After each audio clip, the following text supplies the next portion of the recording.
भारत के national security adviser Ajit Doval ji, जिन्हें भारत का जेम्स बॉन्ड भी कहा जाता है, उन्होंने भाजपा द्वारा सम्मानित होने के पश्चात यह बयान दिया है कि भारतवर्ष को आजादी बहुत संघर्षों के पश्चात मिली है, इसीलिए भारतवर्ष के युवाओं को मनमर्जी नहीं करनी चाहिए। भारतवर्ष के युवाओं को निजी हितों से ऊपर उठकर राष्ट्र हित के लिए कार्य करना चाहिए, क्योंकि भारत में अभी भी बाह्य और आंतरिक चुनौतियां मौजूद हैं। इसीलिए मोदी जी और अमित शाह जी का नेतृत्व भारत के लिए अत्यंत आवश्यक है। माननीय अजीत डोवाल जी के विचार बहुत अच्छे हैं, लेकिन माननीय अजीत डोवाल जी को यह स्पष्ट हो जाना चाहिए कि नरेंद्र मोदी जी, अमित शाह जी ने आज तक भारत के सुदृढ़ विकास और भारत की सुरक्षा के लिए कोई मजबूत कार्य नहीं किया है, और ना ही उनके आने से परिस्थितियों में कोई परिवर्तन हुआ है। इन्हीं की सरकार में चीन ने भारतीय जमीन पर कब्जा कर लिया है, भारत की विदेश नीति हर जगह असफल सिद्ध हुई है, इन्हीं के नेतृत्व में बहुत सारे हमले हुए हैं भारत में। सभी परिस्थितियां पूर्व की तरह ही सामान्य है, इसीलिए इनके रहने ना रहने का समाज पर, भारतवर्ष पर कोई फर्क नहीं पड़ता है। ये लोग चले जाएंगे तो इनसे भी अच्छे लोग आएंगे और भारत को संभाल लेंगे। इसीलिए मोदी जी और अमित शाह जी के महत्व को समझाना बंद कर दीजिए। दूसरी बात यह कि अगर आप यह कहते हैं कि देश के युवाओं को मनमर्जी नहीं करनी चाहिए, तो आप यह बताइए कि देश के युवाओं को क्या करना चाहिए। आप उनको रोजगार दीजिए।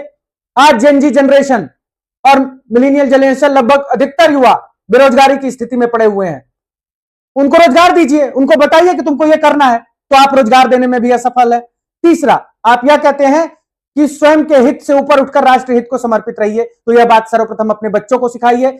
वह बच्चे जो सौर्य डोवाल सिंगापुर से भारत में कम ही आते होंगे, टॉर्च इन्वेस्टमेंट का कार्य देखते हैं। इसी के साथ ही इंडिया फाउंडेशन नाम की संस्था भी चला रहे हैं। आपके छोटे बेटे विवेक डोवाल, वो भी सिंगापुर से ही ऑपरेट करते हैं व्यवसाय अपना।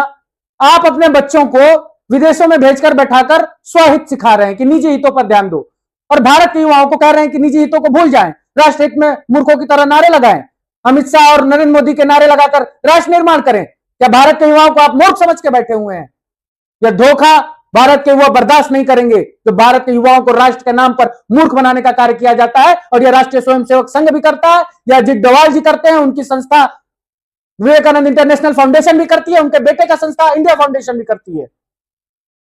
अमित शाह जी का बेटा बीसीसीआई का अध्यक्ष बना हुआ है, किसी का बेटा विदेश में पढ़ रहा है। और भारत के युवा, आप लोग अपनी निजी हित भूलकर, स्वयं का भोजन पानी भूलकर आप लोगों के लिए कार्य करें, यही आप लोग सिखाना चाहते हैं? क्या भारत का युवा मूर्ख है? भारत के युवाओं के पोषण की आवश्यकता नहीं पूरी हो पा रही है, प्रॉपर प्रोटीन विटामिन की जरूरतें नहीं पूरी कर पा रहे हैं, इतनी तनख्वाह नहीं मिल रही है जो कमा रहे हैं उनको कि वो अपने शरीर की आवश्यकताओं को पूर्ण कर सके। अन्य जो बेरोजगार है उनकी तो बात ही नहीं करनी है। शर्म आनी चाहिए आपको ऐसा बयान देते हुए। कभी आप निजी हित का ध्यान न देने का बयान देते हैं, तो कभी आप ये कहते हैं कि मंदिर लूटे गए हैं तो मंदिर का बदला लेना है। शर्म आनी चाहिए कि आप भारत के एनएसए हैं। आपको अगर शर्म नहीं आ रही है तो कम से कम अपना मुंह बंद रखें और भारत के युवाओं को जागरूक होकर अपने हक के लिए आवाज उठानी चाहिए, सरकार से अपने हक की मांग करनी चाहिए, और यही आज उनकी मूल आवश्यकता है। अगर भारत के युवाओं का विकास होगा, भारत के युवा अगर निजी हित पर ध्यान देंगे, स्वयं का विकास करेंगे, तो समाज का विकास होगा, समाज का विकास होगा तो राष्ट्र का विकास होगा। अगर युवाओं का विकास नहीं होता है, स्वयं का हित अगर आप नहीं देखेंगे, आपके निजी विकास नहीं होगा, तो राष्ट्र का विकास अधूरा है। यह सिर्फ उद्योगपतियों के विकास करने वाली सरकार है। आप सभी सावधान हो जाइए। और मेरा विनम्र निवेदन है कि कृपया बड़ी बड़ी कुर्सियों पर बैठे अपने बच्चों को विदेशों में पढ़ाने वाले और निजी स्वार्थ में डूबे हुए लोग ज्ञान ना दें, तो यही भारत के भविष्य के लिए अच्छा होगा। धन्यवाद।